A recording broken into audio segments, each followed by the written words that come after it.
De 3 kører skal en tur rundt på banen. Fiatten starter først.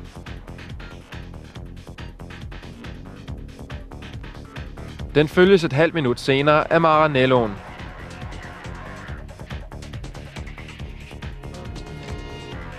Mens Michael Schumacher tilsyneladende tager det hele med ophøjet ro.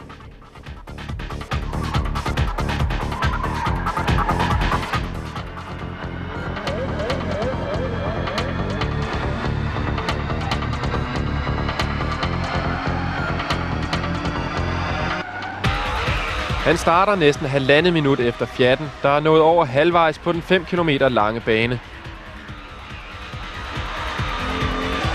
Jagten er i gang.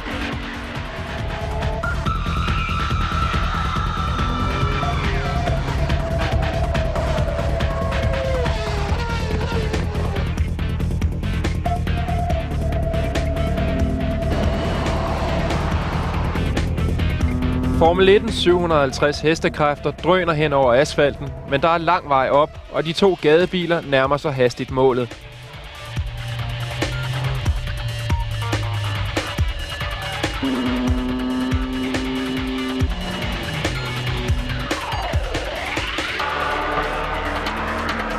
Schumacher er på vej ud på opløbsstrækningen.